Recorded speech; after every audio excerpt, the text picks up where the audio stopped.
Hey guys, it's Hunter. Welcome back to another video. Now the focus of this channel has generally always been on more budget-friendly gear, like guitars that even I could actually afford. But sometimes it's nice to look into that treat-yourself territory. And one of my favorites in this category is Vola guitars. Now, Vola guitars are all made in either the US or Japan. Every Vola I've tried so far, yes, they're a little bit of an investment, but in terms of craftsmanship, they've been absolutely flawless. And not only that, but they're in constant communication with the online guitar community to improve the lineup and match players' needs. And so this is the new and improved Vola Oz. Let's take a closer look.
So in the interest of transparency, this video is sponsored by Vola. Basically, we go through them on the Agufish videos. There are a million guitars to check out. I've always got at least a few lined up for demos, and Vola's basically just paid for priority in the queue. My opinion doesn't change, because otherwise what the would be the point of even making a review? Alright, now with that disclosure out of the way, let's get into it. This Oz is one of Vola's original shapes, and it comes in a number of different variants. Most of them are more traditionally inspired, like the MF and the RF. This RV ROA is the newest addition to the Oz lineup. It's made in Japan, and it's one of the most modern styled of the currently available options. Alright, let's dive into the specs. We've got what appears to be a 3-piece mahogany body with a 1-piece ash top, and it is actually a top, as you can see from the natural binding, as well as the deep 3-dimensional grain. I haven't watched the B-roll footage back yet, so I hope you can tell from it, but in person the deep geography of the top really stands out. The fingerboard and neck are made from a single piece of roasted maple. I love these roasted maple necks. I am so glad they're becoming a more common feature on modern guitars. I know a lot of people aren't a fan of the caramel or caramel color,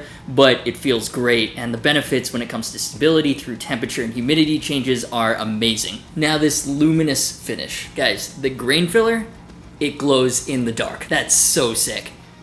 In theory. It doesn't glow nearly as much as I'd hoped, like nothing close to what the pictures on the website show, or even those stick-on stars that you win at Chuck E. Cheese. But still, if you're in a really dark room, the grain does illuminate, which looks very cool. And luckily, in the daylight, it doesn't look too bad either. In general, I'm a massive fan of these highly figured ash tops with the sanded down grain and colored filler. If you're into flashier finishes, they've also brought over two of my favorite top options from the Blaze X series, the gold red grain fade, and the crazy trippy Nebula Burst. I also love that the pickguard is transparent, so it protects the top without completely hiding any of the beautiful grain. You can also see the quality of the pickup routing underneath, which is super clean as well. A lot of the time manufacturers cut corners with the routing because the pickguard covers everything anyways, but here the craftsmanship is on full display. It would have been cool though to have transparent control covers as well to match the plastics on the front. Could have been an opportunity to show off how freaking clean the wiring is as well, but we'll get to that in a second. It also would have been cool to have like an engraved backplate. I know, it doesn't affect anything when it comes to tone or playability or anything, but it looks a bit plain for a guitar in this price range. Overall though, it is a very pretty guitar on both the front and the back. Alright, so we're all good in the looks department.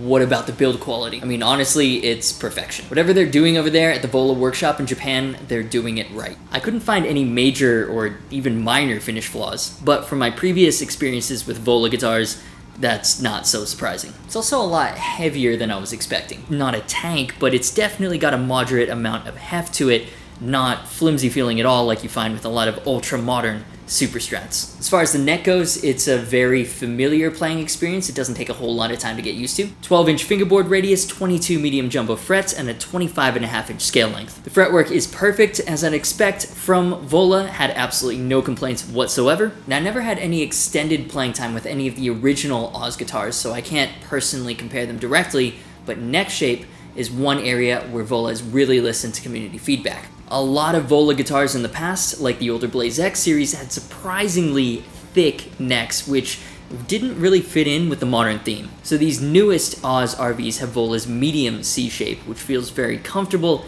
and natural with what you'd expect from a guitar that has this kind of visual theme. Thin satin finish on the back of the neck, so it's very quick. Side note, really not a fan of glossy neck finishes. I usually sand them off with the rough side of a Scotch-Brite, but I feel incredibly guilty doing that on more expensive guitars. So thank you, Vola, for going with satin on this guy. One thing I found kind of odd is the neck heel. So I guess since the Oz has been one of Vola's more traditionally inspired shapes, they used a traditional style bolt-on block. And even with this more modern RV ROA, they've changed the stylings but essentially kept the same build. It's kind of jarring to have this super modern, super metal looking guitar and then this big old block. For like the 22MF, it makes sense. For this one though, it seems almost wrong that it's not somewhat shaved or rounded, like on the Fender Jim Root signatures. Because of the double cutaway, upper fret access isn't really a problem, but it could be more comfortable. Overall though, I love the feel of the open pore satin finish. It's got a very premium feel about it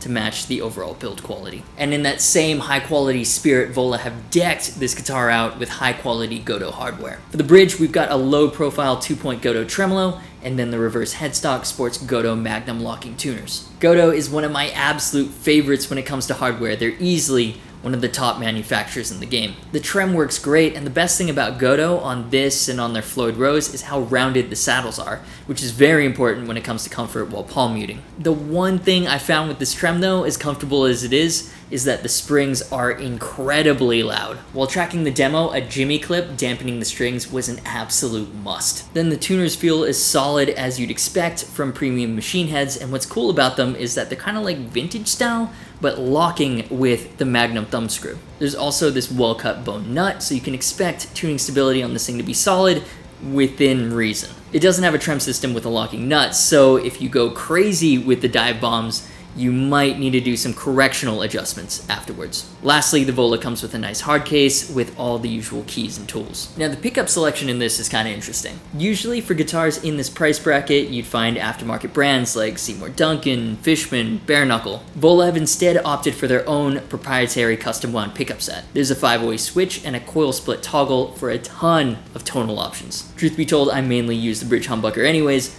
but more versatility is never a bad thing. Here's what it all sounds like through the Marshall DSL 100H.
Now, despite the guitar having this metal-esque aesthetic theme going on, these don't really sound like pickups designed first and foremost with metal in mind. Although, obviously, if you plug it into a boosted 6505 Plus, like I did for the demo track, it'll do that sound no problem. I don't know what the exact specs are on them, but to me they sound like they were built more for rock, which makes sense seeing as they're the same set found on the rest of the more traditionally inspired Oz lineup. So no, at just under $2,000, this isn't exactly what anyone besides like Zuckerberg would consider an impulse buy. This leans way more into the treat yourself category. But if you're looking at this model because the looks and sound speak to you and you're wondering if the quality matches the price tag, the answer is absolutely yes. And in my experience, that goes for the entirety of the Vola line. I mean, overall, the Oz is pretty much exactly what I expect from a Japanese-made Vola instrument. I'm incredibly lucky to be doing this YouTube thing because I can't afford to buy premium guitars like this myself on the regular, and it's always fun to get an extended period of time with the high-end Japanese-made instrument. I mean, bottom line, I'm not normally into super strat type guitars, but I found this one incredibly inspiring. So if you enjoyed this video, do me a favor and hit the like button. These are of course just my opinions and I'd love to hear yours, so leave them in the comments and be sure to subscribe if you haven't already. You can also hit the notification bell because apparently YouTube's decided that subscribe means nothing nowadays. Thanks to Vola for sending this guitar over into Luke for mixing everything. You can find MP3s and tab downloads for all the demo tracks over on Patreon. Social media, merch, and Discord server links are in the description. As always, thanks so much for watching. You've been awesome, and I'll see you for the next video.